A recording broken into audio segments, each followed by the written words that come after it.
नमस्कार, मैं साधना पांडे मार्गदर्शन पे आपका बहुत बहुत स्वागत करती हूँ। दोस्तों, मैं बात करूँगी कि घर के मंदिर में अगर आप शिवलिंग रखे हैं तो पूजा किस विधि से करें।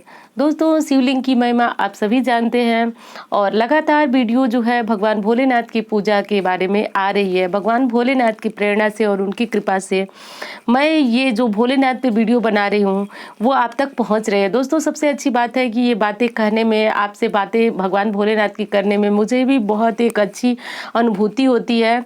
तो अब विलम्ब नहीं करेंगे, चलेंगे कि घर में अगर आप शिवलिंग रखे हैं तो फिर आपको पूजा कैसे करना चाहिए। और अगर आप इस पे एक और वीडियो है चैनल पे कि भोलेनाथ का शिवलिंग जब आप घर में रखे हैं तो फिर आपको शिवलिंग से जुड़ी हुई कौन कौन सी सावधानियां आपको ध्यान रखनी चाहिए। आज जो मैं है जो पूजा विधि के बारे में आपसे बात करूंगी।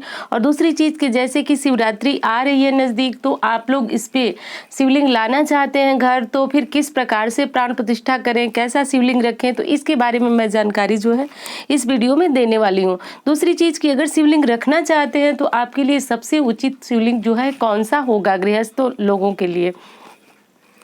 तो देखिए, घर में शिवलिंग रखना ये तो आप सभी जानते हैं, पहले वीडियो में भी पता चल चुका है कि सिर्फ घर में शिवलिंग रखना जो है बहुत अच्छी बात है। इसमें कहीं किसी प्रकार का संशय नहीं है कि आप नहीं रख सकते।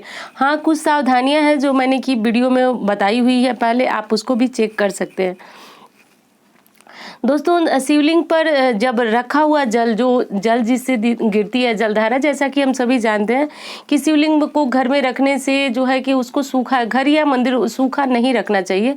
तो घर में जो शिवलिंग रहे विशेषकर वो सूखा नहीं होना चाहिए, हमेशा जल की धार जो है टपकती रहनी चाहिए।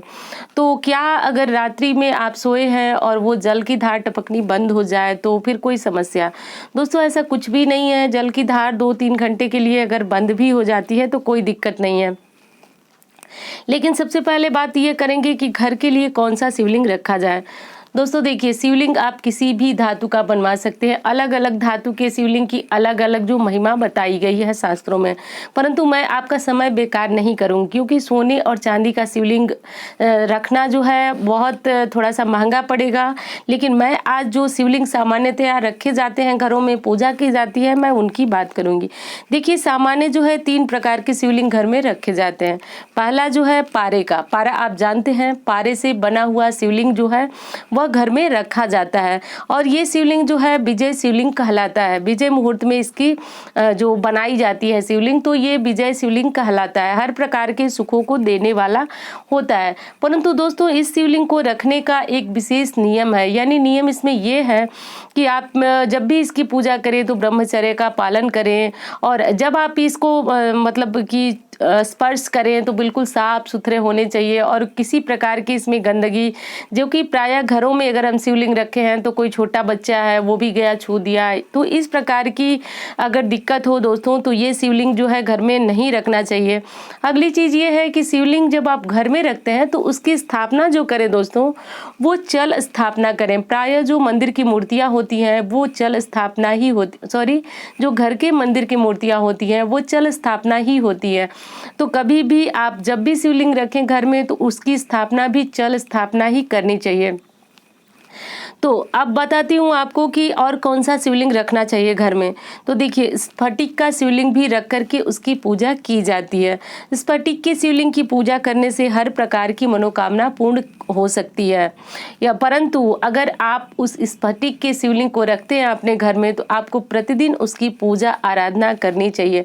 बहुत अधिक समय भगवान भोलेनाथ को देने की आवश्यकता नहीं है, परंतु कम से कम आप 2 मिनट का समय भी भगवान भोलेनाथ को दें। 1 लोटा जल, 1 बिल्व पत्र और आप कुछ भोग भी उन्हें समर्पित करें। ये काम आप करें। अब घर में रखने के लिए सबसे जो उचित शिवलिंग माना जाता है वो कौन सा, जो कि हर गृहस्थ धर्मी रख सकता है, तो दोस्तों वो है नर्मदेश्वर शिवलिंग। नर्मदेश्वर शिवलिंग घर गृहस्थियों के लिए काफी उचित माना जाता है। नर्मदेश्वर शिवलिंग जो है नर्मदा नदी से प्राप्त होता है। नर्मदा नदी को ये वरदान है कि उसमें जो कंकड़ है वो सब शिव का अवतार है। उस कंकड़ को आप शिवलिंग का रूप धारण करके, यानी जहाँ से आप लाएंगे वो शिवलिंग का आकार आपको दे देंगे बना करके, और उसे घर में ला करके आप उनकी पूजा कर सकते हैं। किसी प्रकार के प्राण प्रतिष्ठा की आवश्यकता नहीं है। क्यों? मैंने अभी बताया कि नर्मदा के हर कंकड़ को ये वरदान है कि वो शिव का अवतार है। तो ऐसा शिवलिंग घर में रखने से अगर आप कहीं घर से बाहर भी जाते हैं, तो घर से बाहर जब आप जाते हैं तो 2 या 3 दिनों के लिए तो ये प्रश्न बहुत अधिक आता है, तो फिर क्या करें शिवलिंग का। तो दोस्तों अगर आप इसको साथ ले जाना चाहते हैं तो ले जा सकते हैं, और नहीं ले जाना चाहते हैं तो कोई समस्या नहीं है। आप जलहरी में इतना पानी भर दें कि जिससे वो टपकता रहे। 1-2 दिन पूजा नहीं होगी तो कोई समस्या नहीं है। देखिए भोलेनाथ से डरने वाली कोई बात नहीं है, वो देवाधिदेव महादेव हैं, सबकी मजबूरी वो समझते हैं। अब बात करूंगी कि अगर आप घर बदल रहे हैं, जैसे कभी होता है कि किराए के घर में हैं, घर को बदलना पड़ेगा, तो फिर ऐसे में आप क्या करें। तो ऐसे में गंगा जल में शिवलिंग को डाल करके आप कहीं एक स्थान से दूसरे स्थान ले जाएं, और जब आप एक स्थान से दूसरे स्थान ले जाएं तो पंचामृत अभिषेक करना न भूलें।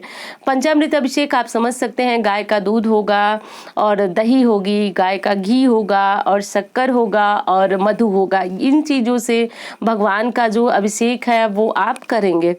दूसरी चीज़ है दोस्तों कि जब आप मैंने कहा कि चल प्रतिष्ठा करेंगे, तो जब आप भगवान भोलेनाथ का शिवलिंग जो है घर में रखने के लिए मंगवाते हैं तो आप उसी प्रकार जो है चल प्रतिष्ठा करेंगे। चल प्रतिष्ठा में आपको ये करना है कि शिवलिंग आप मंगवा लें और एक उचित स्थान देख लें, जैसा कि मैं बताती हूँ आपको।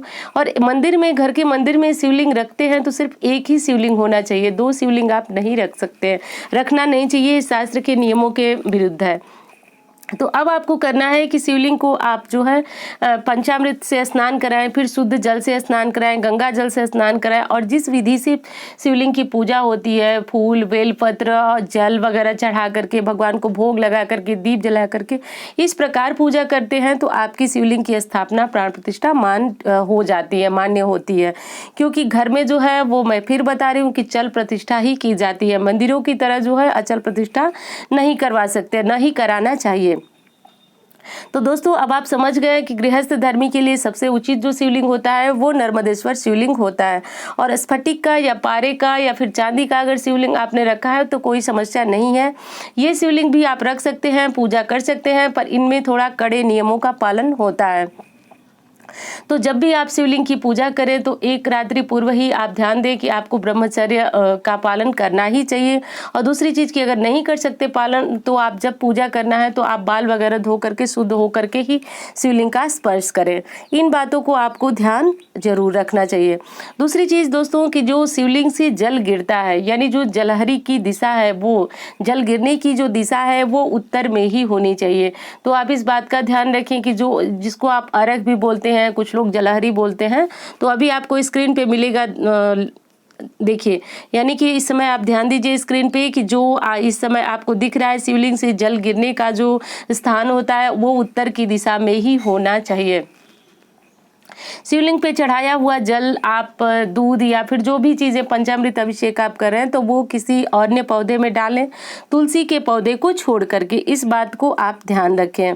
और दूसरी चीज़ है दोस्तों कि एक स्थान से 2 स्थान ले जाने के लिए मैंने बताया कि आप गंगा जल जो है वह गंगा जल में शिवलिंग को रख करके और ले जाएं। और सबसे महत्वपूर्ण बात यह है कि बहुत बड़ा शिवलिंग हमें अपने घर में नहीं स्थापित करना चाहिए, अंगूठी के आकार का ही शिवलिंग आपको अपने घर में रखना चाहिए। और प्रतिदिन ये कोशिश करें कि घर में शिवलिंग है तो आप उसका अभिषेक और पूजन जरूर करें।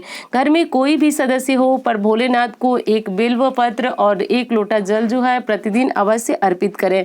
तो घर में शिवलिंग रखते हैं तो इस बात का ध्यान रखें, क्योंकि दोस्तों शिवलिंग की ऐसी महिमा बताई गई है कि शिवलिंग में साक्षात रूप में भगवान भोलेनाथ विराजित होते हैं। तो शिवलिंग रखने में कोई समस्या नहीं है, बस इन नियमों को आप समझिए और उस नियमों को आप पालन अवश्य करें। अब दोस्तों ये कुछ महत्वपूर्ण जानकारियाँ थी जो मुझे आपको देना था, और शिवरात्रि तक लगातार मैं भगवान भोलेनाथ की कृपा से ऐसी ही जानकारियाँ आपको प्रदान करने की कोशिश करूँगी। भगवान भोलेनाथ आप सभी पे अपनी कृपा बनाए रखे, ऐसी कामना करती हूँ। मिलती हूँ इसी तरह की वीडियो के साथ।